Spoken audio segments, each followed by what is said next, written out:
Урматтуу мекендештер, урматтуу телекөрүүчүлөр. Кыргыз Республикасынын Маданият, маалымат жана туризм министрлигинин акыркы айлардагы ишмердүүлүгү жана жасалып аткан иштер боюнча, анан кээ бир жасала турган пландар боюнча бөлүшүп кетүүгө уруксат этиңиздер. Биринчиси, Маданият министрлигинин бир канча тармактары бар. Ошонун эң орчундуу тармактарынын бири бул музей тармагы. Акыркы 6 ай ичинде өзүңүздөр билгендей биз баягы кээ бир адамдар жана мамлекет тараптан сатып алынган экспонаттар бар. Ошол экспонаттардын саны 94-кө жетти. Бул этнографиялык предметтерден 69 дана алынды, нумизматикадан 14 дана, археологиялык буюмдардан 5 дана, курал жарак буюмдарынан 1 дана, сүрөт искусствосунун объектилеринен 5 дана. Ушун менен колдонуп, кээ бир биздин ыктыярчыларга, кээ бир жарандарга атайын өзү таап алган тарыхый буюмдарды биздин музейлерге алып келип берип аткандыгы үчүн терең ыраазычылык билдиребиз. Экинчиси, бул жылдын бир чоң жаңылыгы катары Маданият министрлигинин акыркы 1,5 жылдан бери оптимизация иштери жүргөн. Оптимизация жүргөн иштердин жыйынтыгында бир канча сумманы экономия кылганга баягы мүмкүнчүлүк болду. Ошонун жыйынтыгында музей кызматкерлеринин айлык акысын 80%га быйыл жогорулаттык. Бул 15 миллион 480 миң сомдун түзөт жана 250дөн ашык музей кызматкерлеринин айлык акысы 80%га көтөрүлдү десек болот. Азыркы учурда бир 6 миң сом алгандар 9 миңге чейин чыкты. Мисалы 8 миң, 9 миң алгандар бир 12 миң, 13 миңге чейин. Ал эми 9 миң, 10 миң алгандар бир 15, 16 миңге чейин көтөрүлүүгө быйыл мүмкүнчүлүк болду. Экинчиси, бул китепкана тармагы. Азыркы учурда пандемия башталгандан бери, карантин убактарынан бери китепканаларыбыздын эшиктери бүгүнкү күндө жабык, бирок ошол эле мезгилде көп ресурстарыбыз онлайнга өтүп, онлайн ар кандай платформаларды түзүп, онлайн аянтчаларды түзүп, ошол жерде кызмат берүүгө бардык аракеттерин жумшашты. Китепкана боюнча айта кете турган болсок, негизги жылдын башынан баштап келген адамдардын саны 289 миң адам болду. Ал эми Лип KG деген биздин китепканаларчыбыз атайын ошол китепканаларыбызда болгон китептерди бардыгы баягы санариптештирип, атайын электрондук форматка өткөрүп, ошол сайтка жайгаштырат. Ошол сайтка жайгаштырып, ошол жерде окурмандардын өздөрүнүн китептерине жүктөп алгандардын сандары 2 миллион 200 адамды бүгүнкү күндө түздү. Кийинки тармак бул тарыхый маданий мурастардын тармагы, бирок ошого чейин дагы китептер боюнча айта кетейин. Быйыл Маданият министрлигине кыргыз тилди өнүктүрүү программасынын алкагында 16 миллион сом бөлүндү. Жакын арада биз ошол коомчулукка атайын жарыя кылдык элек. Кайсыл китептерди чыгарсак болот, кайсы китептер бүгүнкү күндө дагы актуалдуу, кайсы китептерди мисалы айыл жергесине, район жергесине, шаар жергесине келгенде абдан окурмандар кызыгып окуп, баягы китепканага келери менен эле алып кете турган китептердин санын берүү боюнча атайын жарыя кылганбыз. Бүгүнкү күндө 300дөн ашык бизге сунуштар келип түштү социалдык тармактардан, Facebooktан, Instagramдан, YouTube'дан. Ошолордун бардыгын азыр комиссиянын курамы менен карап чыктык. Ушул жуманын аягында биз дагы коомчулукка жарыялайбыз кайсы китептердин аты чыга тургандыгы жөнүндө. Быйыл ушул 16 миллионго кыргыз тилинде дүйнөлүк классикаларды, кыргыз авторлорунун китептерин, кыргыз чыгармаларды чыгарганга бардык мүмкүнчүлүгүбүз болду. Ошону сентябрь айынан баштап чыгарып баштайбыз жана китепканаларга, айылдык китепканаларга, райондук китепканаларга, шаардык китепканаларга таркатабыз. Мен ойлойм, ошол баягы биздин социалдык тармактарда, телеканалдарда карап турсаңыздар, кайсы китептер чыгып, кайсыл китепканага келе тургандыгы жөнүндө. Тарыхый маданий мурастарды сактоо боюнча бир канча долбоорлор иштелип чыкты. Бул баягы тарыхый маданий объектилердин коргоо зонасы, буфердик зонасын аныктоо боюнча долбоорлор бар. Ошол долбоорлордун быйыл бир канча жыйынтыктуу иш жүрдү. Бул Талаш шаарынын тарых жана маданий эстеликтерин коргоочу өлкөмүнүн долбоору, Исфана шаарынын тарых жана маданият эстеликтерин коргоочу өлкөмү, Эпкин Дыйкан баш кууганды жер тилкесинин тарыхый маданий мурас объектилерин коргоочу өлкөмү, Кербен шаарынын тарых жана маданият эстеликтерин коргоочу өлкөмү, Баткен районунун Самаркандек айыл аймагынын жаңы булактуу калктуу конуш үчүн ажыратылган Кулан жер тилкесинин көрүстөндөр тобунун коргоочу өлкөмү, ЮНЕСКОнун долбоору менен $23.000 Краснореченский шаарындагы Будда храмын оңдоп түзөө иштери жүргүзүлдү. Ал жерде билесиздер бир канча убакыт мурун Будда храмы табылган. Ошону биз баягы айнек музей кылып, атайын элдер келип, ошол Будда храмын көрүп тура тургандай шарт түздүк. Аны консервациялоо, тегерегин курчоо иштери бүгүнкү күндө улантылып атат. Андан тышкары кээ бир жерлерде трансформация болгондо, кээ бир жерлерде статусун өзгөрткөндө жер тилкелери, аларда биз баягы археологиялык изилдөө иштерин жүргүзөбүз. Мына жылдын башынан баштап 152 участокка ошондо археологиялык иштер жүргүзүлүп, кээ бир жерлерде эгер археологиялык кандайдыр бир экспонаттар табылса, алар музейлерге өткөрүлүп берилип, же болбосо ошол жерде калтыра турган болсок, аны консервация иштери бул убакка чейин жүргүзүлдү. Эл аралык мамилелер боюнча айта турган болсок, эми жылдын башынан баштап, баягы март айынан баштап өзүңүздөр билгендей чек аралар жабык. Бир канча маданий күндөрүбүздү өткөрүү планыбыз бар эле. Түркия шаарында, Түркия мамлекетинде, Кытай мамлекетинде жана башка мамлекеттерде. Бирок бүгүнкү күндө алардын бардыгын ишке ашырууга мүмкүнчүлүгүбүз болгон жок. Эң чоң жаңылык катары бул эми баягы канат таш жылды дедик. Кыргызстан менен Россиянын ортосундагы канат таш жыл. Анын ачылыш арасы Москва шаарында өткөрүп келгенбиз. Андан кийин бир канча иш-чаралар болду. Эң чоң иш-чарасы катары Интермузей деген музей кызматкерлеринин эң чоң форуму жыл сайын ошол Россия Федерациясында өтчү. Мына ошол форумга биздин музейлер быйыл онлайн активдүү абдан катышты. Анан Кыргызстанды мен ойлойм абдан татыктуу көргөзүштү деп ал жерде. Кино тармагын алып карай турган болсок, Шамбала кино тасмасы быйыл премьерасын кылып, 25 июлда өзүнүн премьерасын өткөрүп, анан эл аралык кинофестивалдарга катыша баштады. Спектрум альтернативы программасынан эл аралык кинофестивалдын баягы атайын наамы берилип, ошол жерде ошол программасынын алкагында тандалып алынды. Көл тасмасы 2020 жылдын 25 июлунда 2 августуна чейин эл аралык кинофестиваль Азиянын жаңы таланттарынын сынагынан расмий программасына тандап алынды. Ал эми азыркы учурда бир канча кино тасмалар азыркы учурда тартылып атат. Эрмен жыты жана Арноо деген толук метраждуу фильмдер бүгүнкү күндө тартылып аткан учуру. Быйыл кино тармагынан дагы абдан көп бир жаңылыктарды киргизели дегенбиз.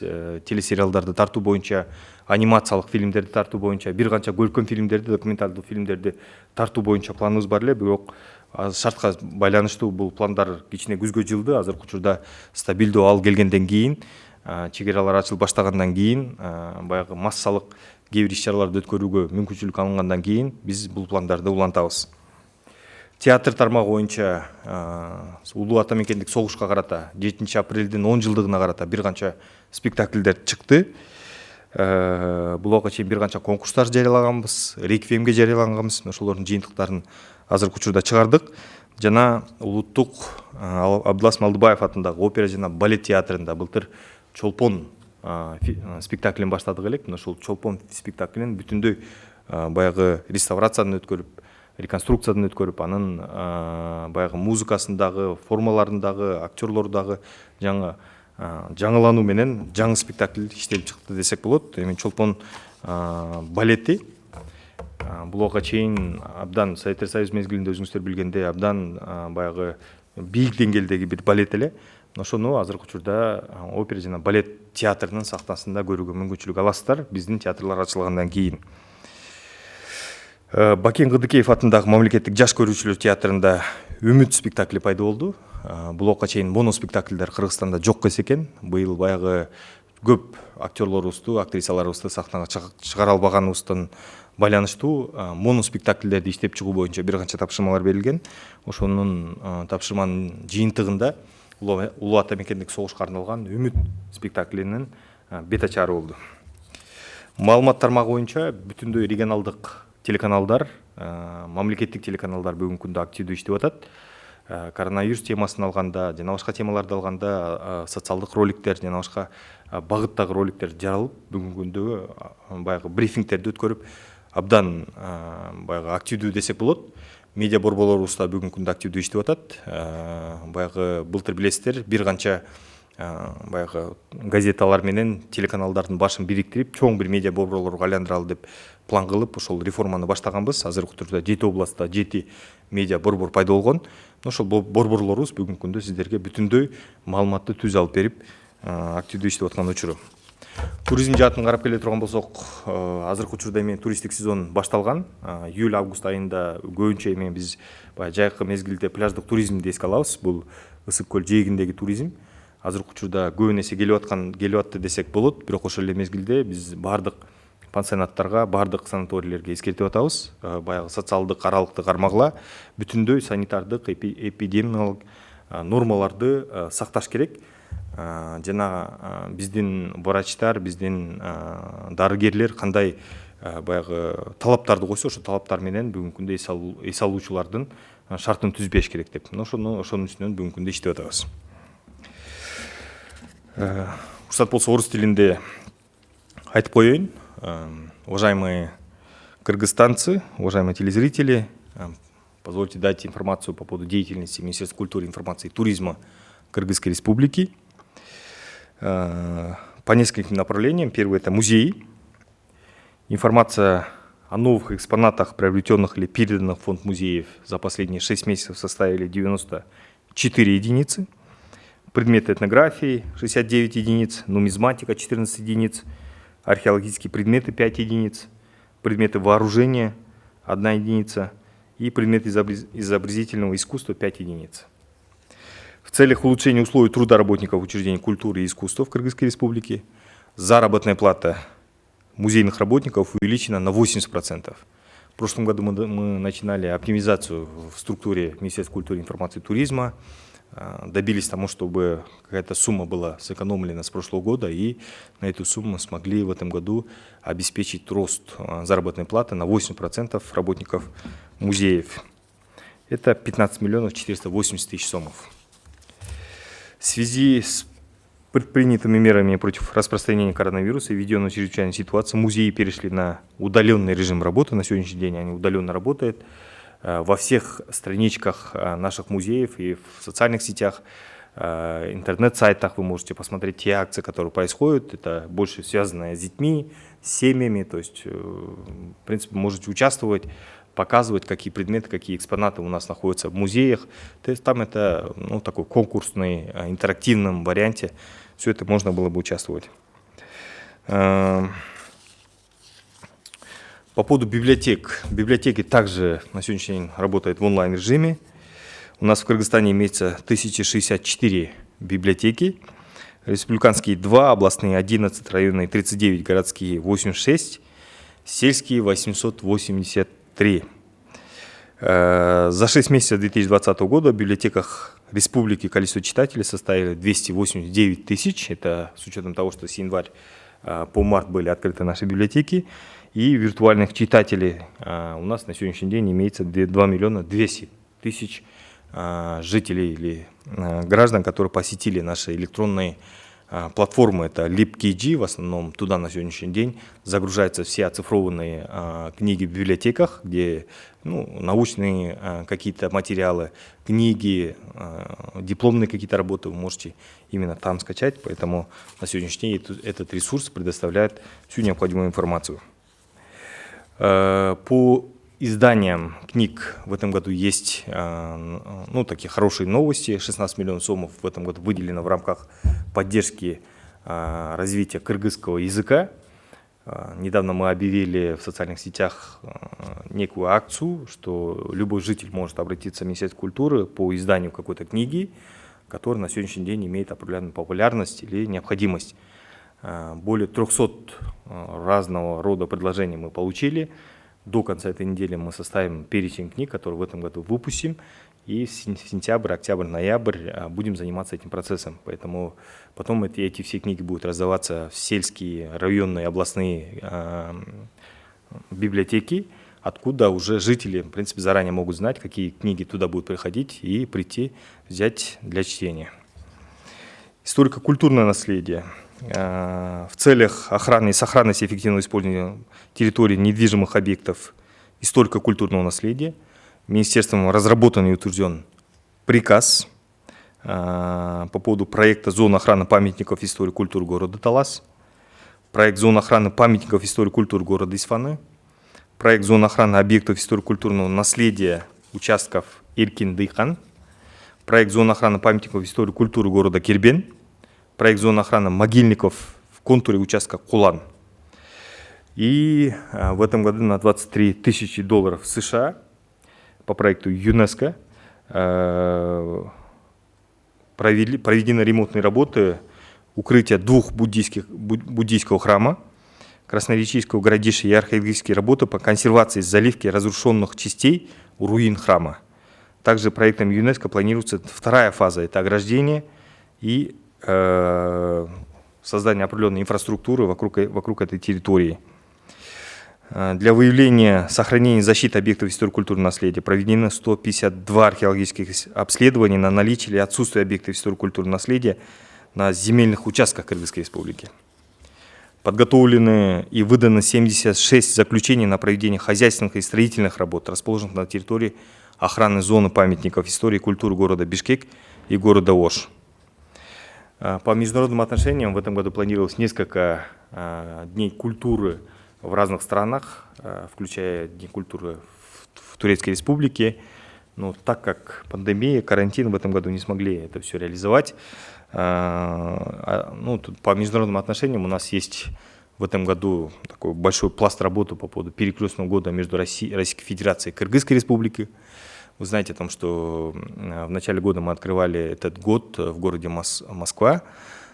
Дальше по плану у нас несколько мероприятий планировалось, но все эти мероприятия на сегодняшний день проходят в онлайн-режиме.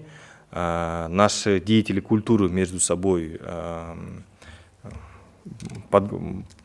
подготовили несколько культурных продуктов, которые сейчас уже в социальных сетях распространяются. И плюс в этом году большая площадка – это интермузей. Самая большая, возможно, площадка, где музеи всего мира соединяются, показывают свои экспонаты, потенциал развития технологий. Прошел в онлайн-режиме, поэтому наши музеи участвовали на этой площадке. По поводу кино, если говорить, фильм «Шамбала» был отобран в программу «Спектр альтернативы» 23-го уже международного кинофестиваля в Шанхае. Фильм «Озеро» отобран по официальной программе международного кинофестиваля в Шанхае «Конкурс новых талантов Азии». И в этом году продолжаются съемки полнометражных художественных фильмов. Это «Эльменджиты» и «Арно». И еще в начале года вы знаете о том, что мы планировали съемки нескольких телесериалов, по крайней мере 2, и плюс анимационных фильмов. Как только стабилизируется ситуация, мы возобновим эти работы и дальше начнем съемки. По поводу театров, в рамках десятилетия 7 апреля, в рамках 75-летия Великой Отечественной войны были выпущены несколько спектаклей, и прошел реконструкцию балет «Чолпон», который в прошлом году начинали, и это очень знаменитый балет, который ставился в советское время, очень был любим разными зрителями, поэтому после того, как мы откроем наши театры, начнутся деятельность театров, вы можете насладиться премьером и посмотреть уже возрожденный балет «Чолпон». По поводу информации, телеканалы и газеты в регионах, в областях работают стабильно. То есть все это время, во время пандемии, во время карантина, они активно работали, показывали в прямом эфире вся деятельность, которая происходит в областях, в районах, в селах, освещали самые значимые события. Я думаю, что прошлая реформа прошлого года о том, что мы в 7 областях будем создавать 7 медиацентров, мне кажется, дают определенные результаты, поэтому в этом отношении мы дальше еще будем работать. По поводу туризма на сегодняшний день идет такое пиковое время летнего туристического сезона на Исыкуле. Видим такую в последнее время активность наших граждан, которые едут отдыхать на Исыкуль. Просто на сегодняшний день идет работа с владельцами туристических объектов на Исыкуле о том, чтобы соблюдали те нормы и требования, которые прописал в приказе Министерства здравоохранения. Это соблюдение социальной дистанции, это маски, это определенные условия, которые создаются у нас в помещениях для еды и так далее. То есть во всех помещениях мы прописывали примерно, какие условия должны быть, и чтобы эти условия были созданы владельцами. По прогнозам и по тем, какой процент на сегодняшний день занимает, то есть доход от туризма, сколько мы получили, сколько будем получать, примерным прогнозом мы можем уже по окончанию летнего туристического сезона, мне кажется, назвать. В целом, по деятельности Министерства культуры, информации, туризма Кыргызской Республики я дал информацию. Спасибо всем.